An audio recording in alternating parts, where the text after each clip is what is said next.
अच्छा ذاتی رقبہ میرا مال کی میرا نام ہے کہ اس سے تقریباً 7-8 فٹ پانی چڑھا अच्छा تو مکان میرے ڈھا पक्के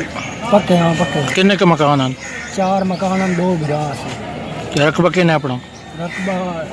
किला मेरा तो किला ही है अच्छा तुसी दसो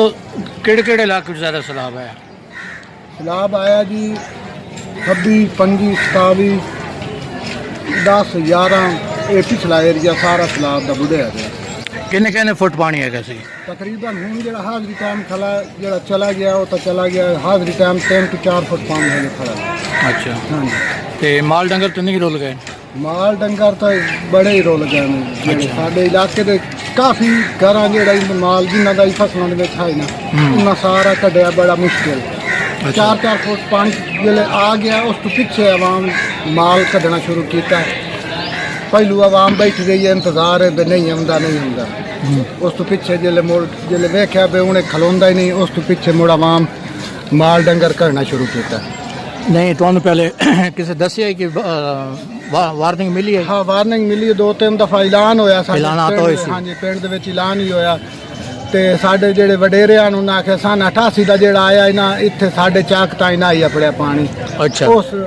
ਗੁੰਮਰਾਹੀ ਦੇ ਵਿੱਚ ਇਸ ਮੁਗਾਲ ਦੇ ਵਿੱਚ ਤੁਸੀਂ ਮਤਲਬ ਮਾਰੇ ਗਏ ਹੋ। ਬੈਠੇ ਰਹੇ। अच्छा ਤੇ ਮੁੜ ਜਿਸਲੇ ਯਕਦਮ ਆਇਆ ਨਾ ਜਿਵੇਂ ਨਾਂਗ ਨਹੀਂ ਸ਼ੁਕਦਾ ਇਸ ਤਰ੍ਹਾਂ ਸ਼ੁਕਦਾ ਹੋਇਆ ਆਇਆ ओए होए ਆਵਾਮ ਨੂੰ ਮੱਡੀਆਂ ਹੀ ਨਹੀਂ ਕੱਢਣ ਦਿੱਤੀਆਂ ओए होए ਹਾਂਜੀ 1 घंटे 10-15 फुट पानी हो गया अच्छा जिस पानी आया ये दिन दे टाइम है या रात दे टाइम है ਇਹ ਸਾਡੇ ਕੋਲ ਦਿਨ ਦੇ ਟਾਈਮ ਪਹੁੰਚਿਆ अच्छा ਤਕਰੀਬਨ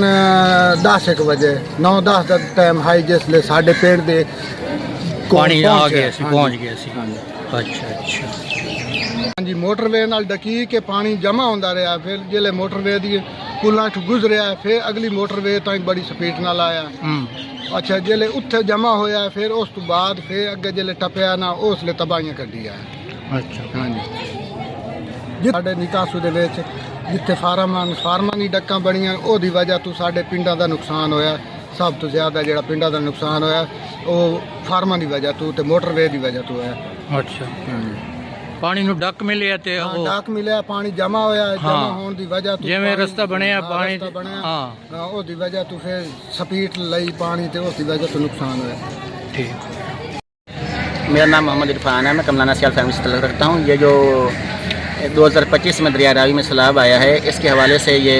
6D 7D 8D 9D 10D 12 गाग 13 गाग हवेली कुरंगा, दूसरा क्या नाम है मौजब मतलब 25 गाग 9 गाग 12 गाग मौजादात इस तरफ जो है बड़ी तबाही हुई है। एक तो वहाँ पे पीने के साफ़ पानी जो है वो नहीं है, अब जो है वो तकरीबन मतलब तफन फैल गया है, बदबू फैल रही है जो पानी खड़ा रहा है उस वजह से। तो मच्छरों की बहुतात है और वो क्या नाम है बिजली के हवाले से जो है वो बिजली नहीं है कितने दिनों से तकरीबन जब से फ्लड जो ये बांध टूटा है माइसोरा का उससे 1-2 दिन पहले की यहाँ पे नहीं है तकरीबन। अच्छा तो उसके बाद जो है यहाँ पे बड़ी सूरत हाल वो गंभीर है, मतलब मच्छरदानियाँ वगैरह वो नहीं है और लोगों को पीने का साफ़ पानी मैसर नहीं है। जो ज़मीनें थी जो फसलें थी वो तकरीबन उनका काफ़ी हद तक नुकसान हुआ है और काफ़ी लोग जो हैं उनके जो है वो घर जो हैं वो मतलब सैलाब की नज़र हो गए हैं। वो काफ़ी गरीब लोग हैं, गवर्नमेंट को चाहिए कि वो जो है उनके लिए इक़दाम करे और ख़ास तौर पर मुखैर जो हजरात हैं वो जो हैं इन आगे आएँ और इन लोगों की मदद करें। आज 17 सितंबर को जहानिया डिप्टी जो फीमेल हैं एजुकेशन डिपार्टमेंट से उन्होंने जो है सैलाब मुतासरीन के लिए जो है राशन और साफ़ पानी की जो है बोतलें वगैरह भेजी हैं और हम जो लोग हैं यहाँ के उन सब का शुक्रिया अदा करते हैं। हाँ जी सर गरीब बंदा 4 मकान और डेग गए, हवेली 4 दीवारी वाह यही ख़त्म हो गई है। बड़े परेशान आ, ना रोटी ना दाना कश कोई साफ की चीज़ लौट के निके निके बच्चे ना तो सड़क से बैठे ना कहीं से तंबू दिता है ना किसी मदद की थी, बड़े परेशान आ। ਬੰਦੇ ਜਿਹੜੇ ਆਏ ਨੇ ਨਾ ਇਹਨਾਂ ਚੋਂ ਇੱਕ ਵੀ ਮਜ਼ਦੂਰ ਨਹੀਂ ਹੈ। ਮੈਂ ਤੁਹਾਡੀ ਖਿਦਮਤ ਵਾਸਤੇ ਆਇਆ।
जूस के डब्बे रहते अच्छा साडे रस्ते किसी कैंप ते रोकने ठीक है ना उन्हें कैंप पर अंदर बैठने वो अंदर रेड़ा ना होना लेकिन आप लोग आ जाना चाबी लगा मैं देखा साहब मेरे सैल बच्चे ने उसे